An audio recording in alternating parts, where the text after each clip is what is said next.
வணக்கம். நான் சாந்தி வெற்றிவேல். ஆண்களுக்கான தன்னம்பிக்கை. நேரத்த, காலத்த வீணாக்காதீங்கப்பா. ஏன்னா, ஒரு நேரமும் நமக்கு ரொம்ப முக்கியம்.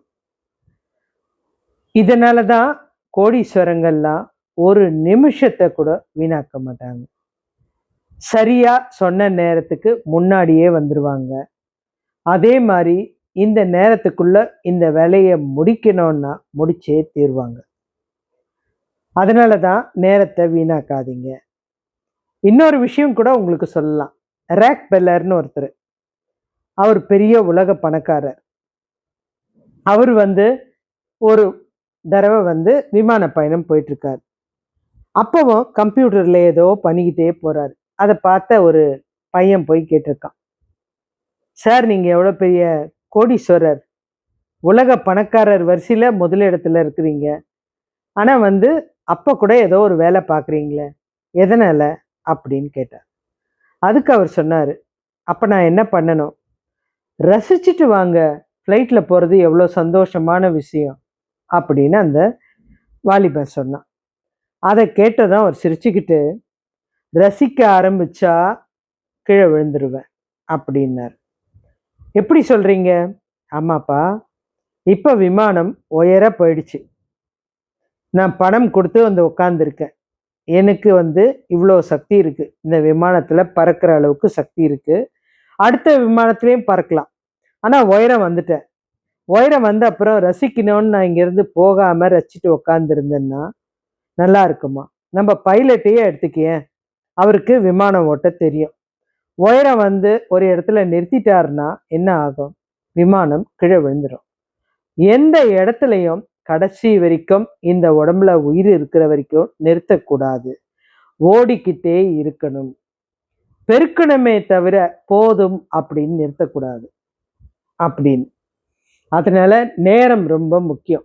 வேணும்னா இன்னைக்கு நேரம் நாளைக்கு நமக்கு பயன்படுமான்னு தெரியாது. இந்த நேரம் என்ன செய்யணுமோ அத நம்ம சரியா செஞ்சிடணும். நாளைக்கு என்ன செய்யணும்ன்றத முன்கூட்டியே யோசிச்சு வச்சுக்கணும்.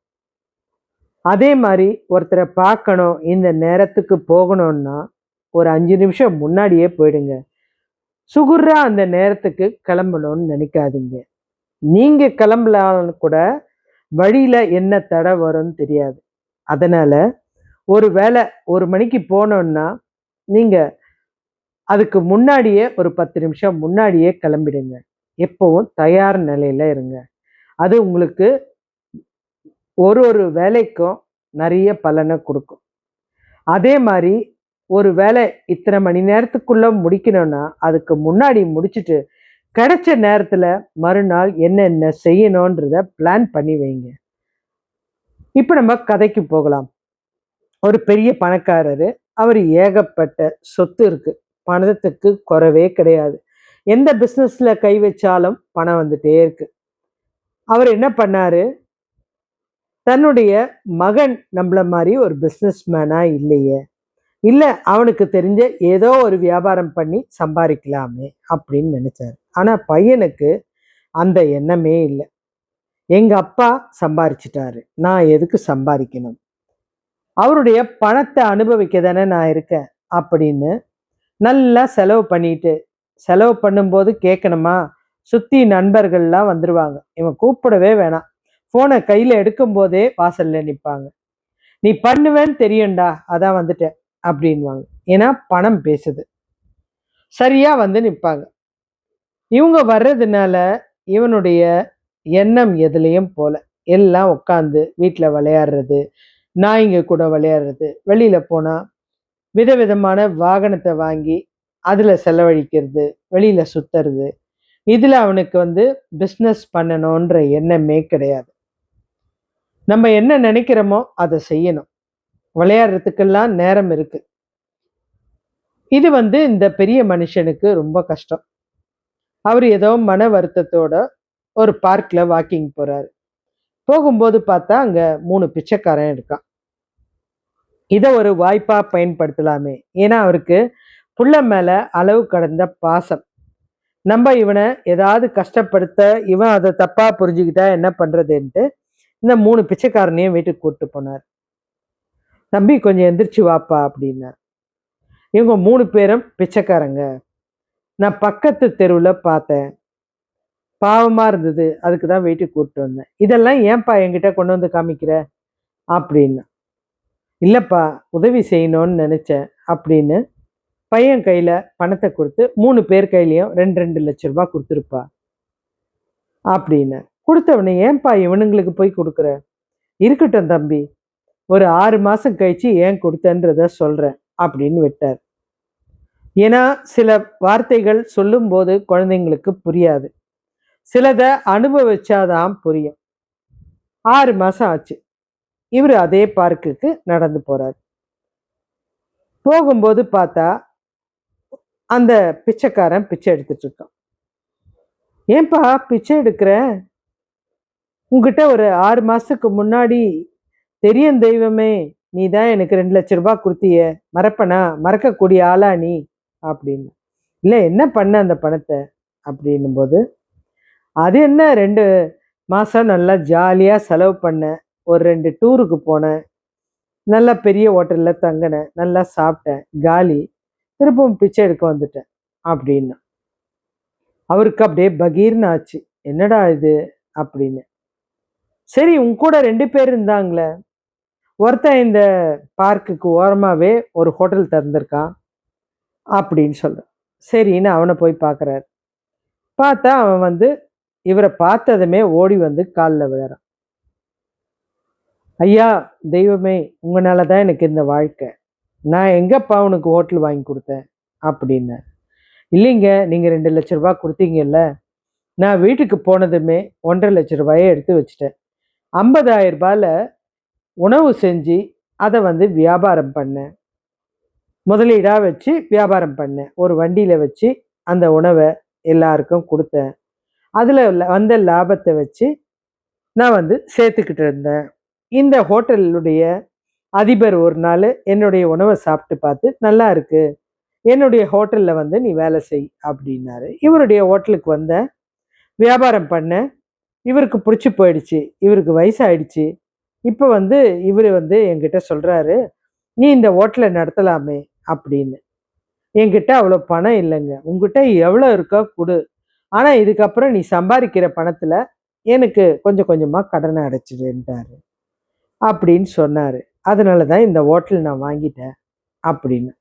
ஐயா உங்கள் புண்ணியத்தில் இந்த ஹோட்டலுக்கு அதிபதி ஆயிட்டேன் அப்படின்னு.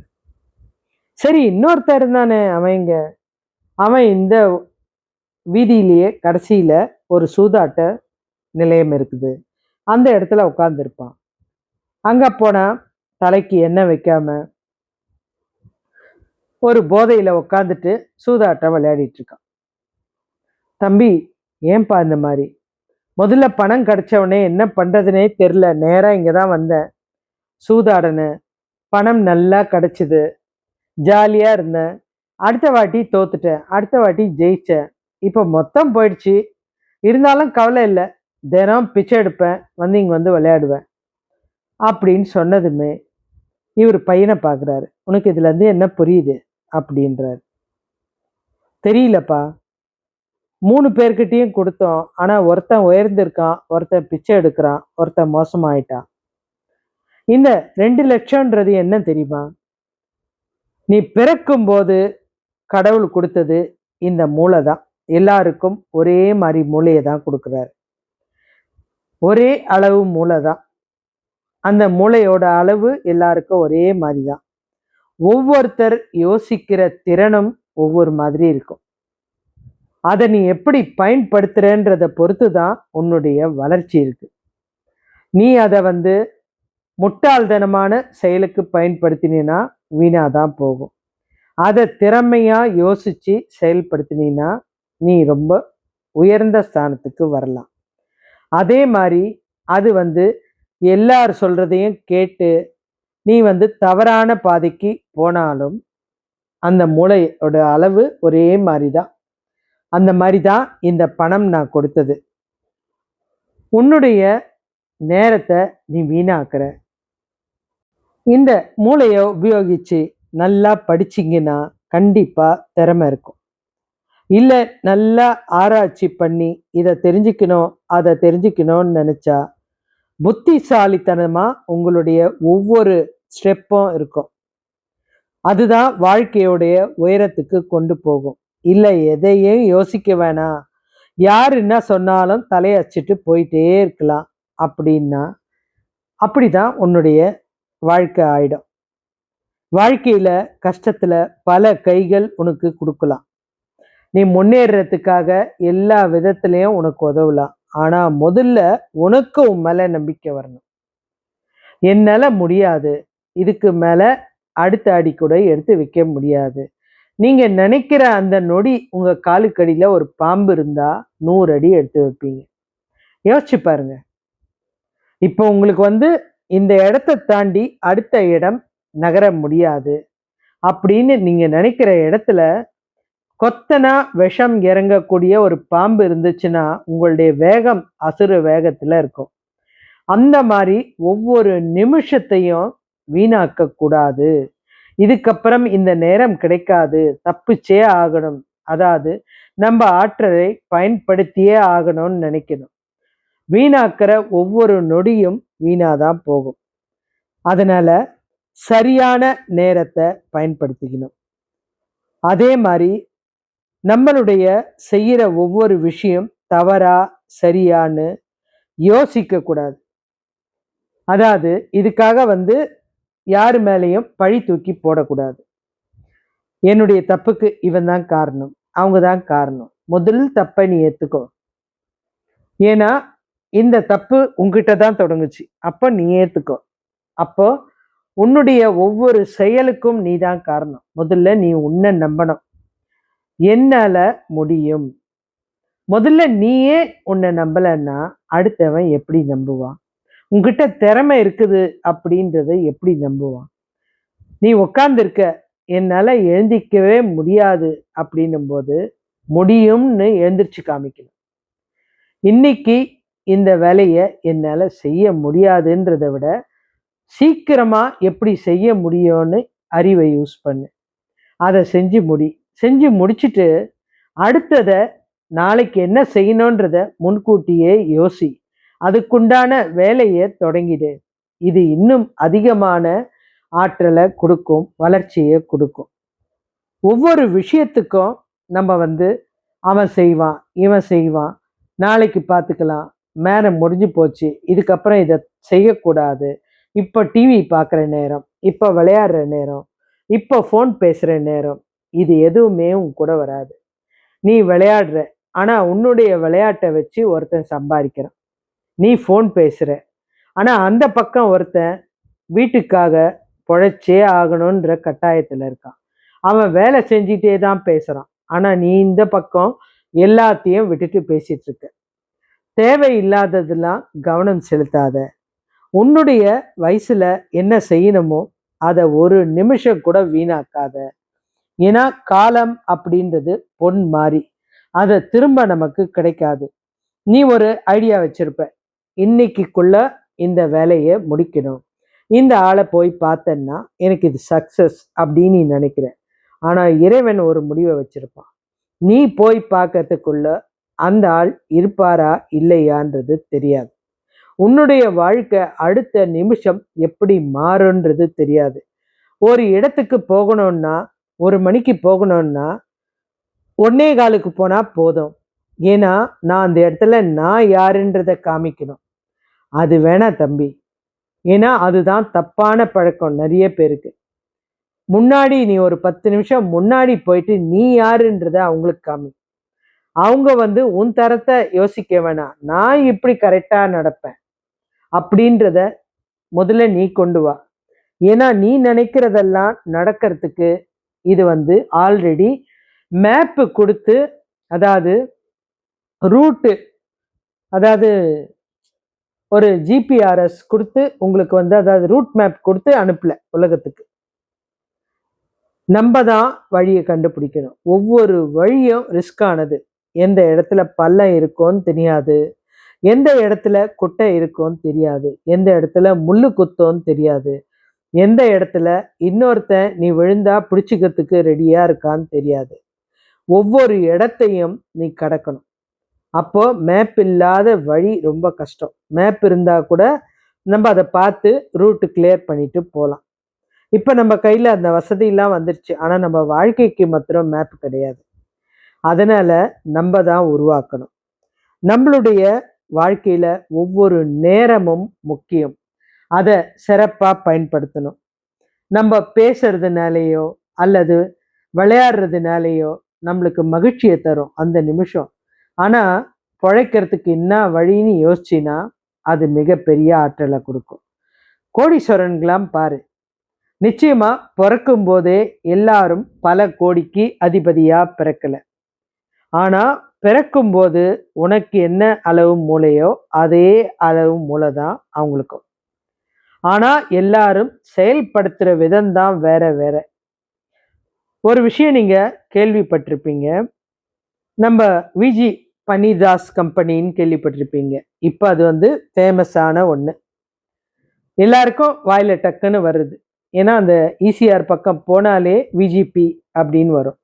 ஆனால் முதல்ல அவங்க பிரதர்ஸ் டீ கடை தான் வச்சுருந்தாங்க. இந்த டீ கடையில் டீ ஆற்றும் போது அந்த ரோடை பார்த்துட்டே தான் டீ ஆற்றுவாங்க. அந்த பக்கம் போகிறவங்க எல்லாம் நின்று குடிச்சிட்டு போவாங்க. தம்பிக்கு மாத்திரம் ஒரு எண்ணம். நம்ம சிலருடைய வாழ்க்கையிலேருந்து முக்கியமான விஷயங்கள் எல்லாம் எடுத்துக்கணும். தம்பிக்கு மாத்திரம் ஒரு எண்ணம். அண்ணா, இந்த இடம் நம்மள்தா இருந்தால் எப்படி இருக்கும்? நம்ம ஏரியா தான் தம்பி இது அப்படின்னு அண்ணன் சொன்னார். ஆனால் அவர் சொன்ன வார்த்தை அந்த இடத்துல டீ ஆற்றும் போதெல்லாம் அவருடைய கவனத்தில் இருந்தது. அதாவது நம்ம அப்துல் கலாம் சொல்லுவார் பாருங்க, எண்ணங்கள் எண்ணுங்கள் நிறைவேறும். அதாவது நீங்க நினைக்கிறத நினைச்சுக்கிட்டே இருங்க, நிறைவேறும். அது எப்படிங்க நினைச்சுக்கிட்டே இருந்தா நிறைவேறும் அப்படின்னு நீ கேட்கலாம். ஆனா நான் ஒன்று சொல்றேன், தூங்கும் போது நினைக்கிறது மாத்திரம் நினைப்பில்லை, முழிக்கும் போதும் அதே எண்ணம் இருக்கணும். முழிக்கும் போதும் நீ எந்த இடத்துலையும் மயங்கிடக்கூடாது. உன்னுடைய குறி எதுவோ அதுல இருந்து தாண்டக்கூடாது.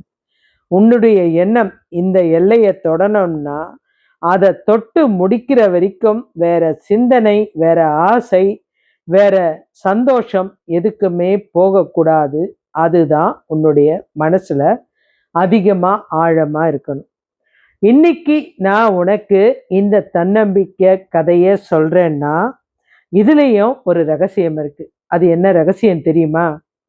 எனக்கு ஸ்ட்ரோக் பிரெயின் ஸ்ட்ரோக் பேச முடியாம ஆயிடுச்சு. பேச முடியாதுன்னு சொன்னாங்க. ஆனா என்னோட எய்ம் என்னன்னா, இந்த வாய் பேச முடியாதா, பேசுறது திக்குதா, மற்றவங்க கிட்ட என்னுடைய தேவையை சொல்ல முடியலையா, படி, அது எப்படி வராம போகும்? இவ்வளோ நாள் படிச்ச வாய் தானே, அது எப்படி வராம போகும்? என்னை யாரும் கேட்க போறதில்ல, நீ படிக்கல ஏன்னு கேட்க போறதில்ல. ஆனா என்னுடைய ஆற்றலை வளர்த்துக்கிறதுக்காக இந்த வார்த்தைகளை படிச்சு மைண்ட்ல ஞாபகம் வச்சுக்கிட்டு உங்களுக்கு சொல்றேன். இந்த எண்ணம் தான் உங்களுக்கு வரணும். படுத்துட்டு இருக்கும் போதும் நாளைக்கு என்ன சொல்லணும்னு யோசிப்பேன், எந்திரிக்கும் போதும் என்ன சொல்லணும் அப்படின்றத யோசிப்பேன். இதை முடிக்காம நாம் எந்த செயலையும் அன்னைக்கு முடிச்சதான்னு நினைக்க மாட்டேன். கடைசி வரைக்கும் ஏதாவது ஒன்று செஞ்சுக்கிட்டே இருக்கணும். அதுதான் தம்பி இந்த வாழ்க்கை. நிச்சயம் உங்க ஒவ்வொருத்தராலேயும் இதை செய்ய முடியும். நேரத்தை வீணாக்காதீங்க. ஒவ்வொரு முயற்சியும் எடுத்துக்கிட்டே இருங்க. ஒரு ஒரு நிமிஷத்தையும் தவற விடாதீங்க. அவன் இப்படி இருக்கான், இவன் இப்படி இருக்கான், இந்த ஆர்டிஸ்ட் நல்லா இருக்கான், அவன் அவனுடைய உழைப்பை முழுக்க ஒரே எண்ணமா அதுல போட்டிருக்கான். இதை தான் நம்ம ஆன்மீகத்துல அர்ஜுனனும் செய்யறான். அவனுடைய இலக்கு குறி, அந்த குறி தப்பாததுனால தான் அர்ஜுனனை இன்னைக்கு வரைக்கும் பேசுறோம். அந்த குறி இதுதான் வேணும் அப்படின்னா அதை அடையிற வரைக்கும் அடங்காத. எல்லாருக்குமே இந்த பூமி சொந்தம். இந்த பிரபஞ்சம் நீ எதை நினைக்கிறியோ அதை கொண்டு உன் கையில கொடுக்கும். நீ ஒரு பைக்கு நினைச்சின்னா நீ யோசிச்சு பாரு, நீ தூங்கும் போது அந்த பைக்கு உன்னுடைய கனவுல வரும். இல்லைன்னா உன் நண்பன் திடீர்னு அந்த பைக்கை பத்தி பேசுவான். நீ ஏதோ ஒண்ணு நினைக்கிறியோ அது பல ரூபத்துல உங்ககிட்ட வர்றதுக்கு காரணம் அந்த பிரபஞ்சம் உனக்கு அது அடையணும் அப்படின்ற வார்த்தையே சொல்லுது. அடுத்தது அந்த பைக்கை வாங்கணும் அப்படின்னு நீ நினைக்கும் போது அதை யாராவது ஒருத்தன் சீப்பா கொடுக்குற அளவுக்கு உனக்கு வரும் வாய்ப்பு. அதுதான் இந்த பிரபஞ்சம் செய்யுது. நம்ம எதையும் நினைக்காம கிடைச்சதெல்லாம் பயன்படுத்திக்கிட்டு என் தகுதிக்கு இது போதும், உன்னுடைய தகுதியை நீ நிர்ணயிக்க கூடாது. இறைவன் உனக்கு கொடுக்கறது இதை விட அதிகமா கூட இருக்கலாம். அதனால ஒவ்வொரு நேரத்தையும் வீணாக்காம முயற்சி செஞ்சுக்கிட்டே இரு. அதுக்கப்புறம் நேரம் கிடைக்கும் போது தூங்கு, வேணான்னு சொல்ல, விளையாடு. ஆனா ஒவ்வொரு நேரமும் சக்தி வாய்ந்தது, அதை பயன்படுத்து. அதனால உங்களுடைய வாழ்க்கை அழகா இருக்கும். உங்களுக்கு வயசு இருக்கு, இந்த வயசை தவற விடாதீங்க. அப்புறம் பார்த்துக்கலாம் அப்புறம் பார்த்துக்கலான்னு காலம் கடக்கும் போது திடீர்னு ஒரு சடன் பிரேக் வாழ்க்கையில வரும். அந்த பிரேக்கை நீங்க தாண்ட முடியாத பிரச்சனைய உருவாக்கிடும். அதனால ஒவ்வொரு நிமிஷமும் ஆற்றலோடும் வேகத்தோடும் எந்த எதிர்பார்ப்பும் இல்லாம நீங்க செயலாற்றுங்க. நீங்க உங்களை சுத்தி இருக்கவங்கள பாருங்க, அவங்க வளர்ச்சிக்கு என்ன காரணம்னு பாருங்க. ஏதாவது ஒரு வேலை செஞ்சுக்கிட்டே இருப்பாங்க, அவங்களுடைய வளர்ச்சிக்கு அதான் காரணம். அம்மாவுக்கு உடம்பு முடியலன்னுவாங்க, ஆனா அடுத்த நிமிஷம் பார்த்தீங்கன்னா அம்மா காலையில எந்திரிச்சு அத்தனை சமையலை தன்னுடைய பிள்ளைக்காகவும் குடும்பத்துக்காகவும் செஞ்சு வைப்பாங்க. நேத்து வரைக்கும் முடியாதுன்னவங்க படுத்துட்டு இருந்தா நமக்கு அடுத்த வேலைக்கு சாப்பாடு கிடைக்காது. ஒவ்வொரு விஷயமும் நம்ம சுத்தி நடக்கிற ஒவ்வொரு செயலையும் கவனிச்சு பாருங்க. உங்களுக்கு வாழ்க்கை மேல ஒரு ஆசை வரும். நாளைக்கு என்ன செய்யணும்னு இன்னைக்கே முடிவெடுங்க.